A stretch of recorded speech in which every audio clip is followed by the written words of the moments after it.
Hey, Palmer Tom's just joined me here. Little emergency live show, I guess. Palmer, how's it going today? Oh, it's good. Trying to cover up the fact that been working all day, haven't had time to get prettied up for this show, and I'm Oh, you realizing look great. I put on a hat that still has the tag on it. You look great. All right, so Darnell Washington is going to the NFL draft. Rylan Goody and Jaheem Singletary are going to the transfer portal. So let's just get into all of that meat today as it relates to Georgia's roster management. Hit subscribe, hit like, and fire off in the comments. Let us know what you think about Georgia's 2022 roster starting to disperse a little bit. It's kind of like when you leave school, they play vitamin C over the hallways, over the PA system, and everyone just moves on to their next school or they graduate. All right, let's start with Darnell Washington, the big O. Palmer, I don't think it's any surprise that Darnell is going to the league. No, not really a surprise. Certainly a big blow there with somebody that was a big contributor for this team. Like we said, not terribly surprising. I think sometimes thinking about that tight end room, and it's one that we're going to talk about a lot, considering one of the transfers was also in that group, and they've had three guys transfer out of that group. Darnell leave. You think about that tight end room, and you're like, wow, there's really not much left. Well, you still have Brock Bowers left, and that's a pretty good piece to have there for you, waiting and ready to help out for next season. So Darnell Washington, big loss, physically, literally, figuratively, in every way you want to put it, big loss there. They're going to have to find somebody that can step into his role. There's not 6'7", 6'8", 200-pound, 280-pound guys that grow on trees. But they're recruiting one that's pretty pretty big specimen at tight end as well. Nation's number one tight end, Deuce Robinson. Yeah, it's tight end you, and Coach Todd Hartley has done an amazing job of reinventing Georgia, and he knows how to recruit that position and develop it. And when you have both pieces, it makes for a pretty scary proposition for Georgia's opponents, both on the field and on the recruiting trail. When you look back at Darnell Washington's career, Palmer, if you can assess just how close he was to transferring and what Brock Bowers' ascension did for Darnell last season. I mean, you go back to him as a recruit. Georgia gets him out of Vegas, and he's just a huge guy, an amazing talent. But Brock Bowers, there's only one of those guys too. He's an All-American. Can you imagine? I don't want to make you put words in Kirby Smart's mouth or anything if you don't actually know how it went down. But can you just imagine the sales pitch it might have took to keep Darnell Washington on the roster? And you look back too, Arik Gilbert joins the team. We didn't know how much of a factor, how little of a factor he would be, but it's really a Herculean effort for Georgia's staff to keep that tight end room together. Yeah, I mean, I think when you're talking about, the pitch that they probably gave him, all you got to do is look at the stats that he had this year, and the production that he had. I think that they wanted to assure him that he was going. I would imagine he wanted some assurance that he was going to be a part of the plans, that it wasn't just going to be a one tight end deal. And hey, if we're going to have a tight end on the field, it's going to be Brock Bowers, Darnell Washington on the sidelines. No, and I think that based on the way Georgia played this year, how much two tight end set. How many two tight end sets they were running, and the production that Darnell had himself. I mean, 28 catches, more than the 17. Comparing the stats that he had this season alone to the ones that he had going into the two previous seasons combined, 28 catches this year. That's compared to 17 prior to this year. 454 yards compared to just over 300 that he had in the two previous seasons combined. One touchdown in the two previous seasons combined, two this year. That single high games came this year.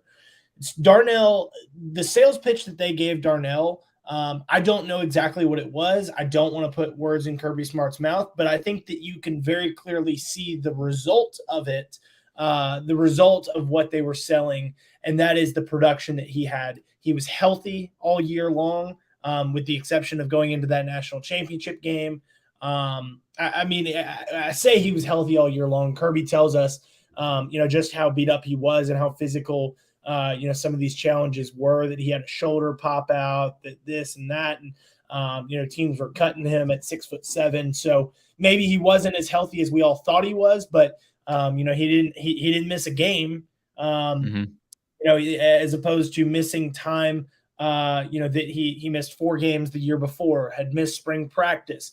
This is the season that we saw from Darnell Washington is what Georgia fans wanted to see all 3 years of his career. And I think that when you've got a 6'7" freak like Darnell Washington is, you can dream up ways that you want to use him. And Todd Monken did that this year, and Todd Monken followed through on those. So I would imagine the sales pitch to keep him around was telling him, hey, this is what we've got dreamed up for you. And they made good on their word. Yeah, Kirby said after the Natty that Darnell's efforts to play will always hold a special place in his heart. And that is pretty high praise from Kirby Smart, a guy that deals with a lot of top-level talent. And Darnell Washingtons don't grow on trees. So Georgia will miss that guy no matter who they recruit in to replace him. And I can't wait to see him in the league because he looks like he's ready to go. How about the transfer portal additions today, Palmer?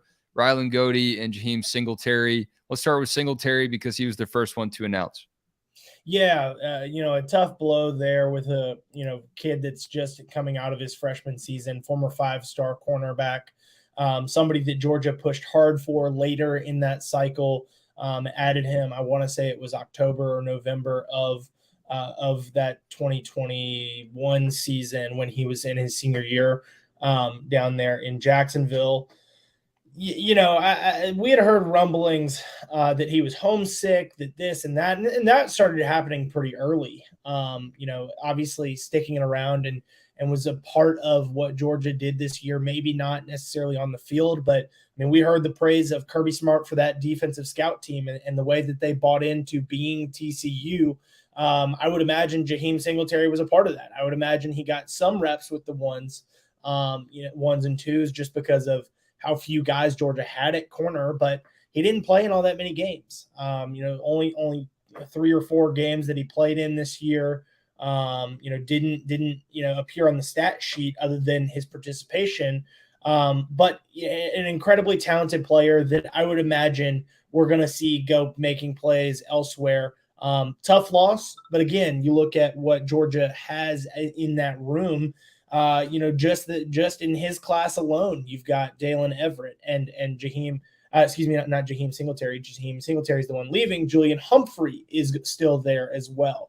2 guys that appeared to be above him on the depth chart based on playing time and indications there. Hear the phone dinging, so you got to check and make sure that it's not another one of these portal entries, draft announcements. It's not. But yeah, Jaheem, I would imagine he's going to go make plays, be an incredible player somewhere else. Georgia fans obviously don't enjoy seeing that, but Georgia coaches wishing him the best of luck. And hey, again, as we brought up with Deuce Robinson and the guys that they're recruiting to replace guys like Darnell, they've got guys recruited in this class of 2023 to replace Jaheem at corner. Guys like, a very talented class that I'm drawing blanks on right now. I can pull up the signing class, but while I do that, Andy Stowe, I think this is a fair question just in general in this transfer portal era where guys are more likely to fly the coop, go check out something else. Andy Stowe asks, why leave? He has a chance to play next year. That's what Andy Stowe just doesn't understand. And I will say before you answer, Palmer, there has been some really good data on skill players, quick guys, running backs, wide receivers, cornerbacks, DBs. Statistically, they are more likely to hit the transfer portal than most other positions. So I don't know if that is the case here or if there were some other homesick issues like you alluded to earlier, Palmer. But why isn't it just this simple as to say you got a chance next year, stick around? I would imagine it's a little bit of both. And as you were speaking, I pulled up the recruiting class there. AJ Harris, a borderline 5-star kind of guy. Daniel Harris, Chris Peel, Justin Rhett, Kyron Jones, who's an athlete that they expect to play in the secondary. If you're talking strictly about secondary, not necessarily just corners, they've got Janelle Aguero back there as well. So an incredibly talented group that they're bringing in 2023. And that kind of goes right into the answer here of why leave. He's got a chance to play. Well, he has a chance not to play as well. And I understand that a lot of folks want to see players compete, and they don't want to see them just take the easy way out just because somebody thinks the grass is greener elsewhere. Well, it's hard to blame a kid, when you've got so many factors going into it and when there's so much competition. I mean, just as much as there is a chance that he plays, there's no guarantee that he plays. And when you're a former 5-star type player like that, somebody that probably expects coming into college to be 3 and out and heads of the NFL after 3 years, there's a chance that you're not doing that at Georgia. And that's not a bad thing. You get so much development. You see guys that take a little bit longer to develop and take their time to come out. That's not a bad thing. It's also not a bad thing to go make your money after 3 years. And if you're not playing, you probably don't have a chance to do that. But if you go somewhere else, you don't have to be on the national championship winning team to go make your money. You can go do that from a Florida or Miami, 2 schools that are probably going to be pretty heavily linked with Jaheem here. So, and also, I mean, again, going back to what I said about the guys that are in his class, they appear to be ahead of him on this depth chart. And there's not a ton of openings on this defense. It's a young group already. Yes, you do lose Kelee Ringo there in all likelihood. Still haven't had an announcement from him per se, but he did say in the locker room that he was looking forward to coming out and going pro. So that's all but done. So, Keelee's gone, but Kamari Lassiter is still there. Javon Bullard is still there at star. If you're trying to find spots in the secondary for a guy like Jaheem Singletary to play, yes, you're going to have an opening in the spot that was manned by Kelee Ringo, but you've got a former 5-star Nyland Green there. You've got a 5-star in Dalen Everett. You've got a top 100 player in Julian Humphrey. That Jaheem would be competing against, plus those guys that we mentioned in the class of 2023. All right, let's wrap this up, Palmer. You may have more roster management news popping up at any given moment. Your time is precious, so I don't want to keep you on for too long. I can't say enough about the career of Rylan Goede as a Georgia Bulldog. He didn't have the stats, but, there are guys in this Georgia program that mean a lot more to the team than just touchdown receptions, catches, blocks, and all that. And Goede, to me, he showed up wanting to play a little bit of baseball too, had a hard time staying healthy at Georgia, but he loves the Dogs, but sometimes you just have to make a career decision. And I think that's what Goede had to do as a graduate transfer.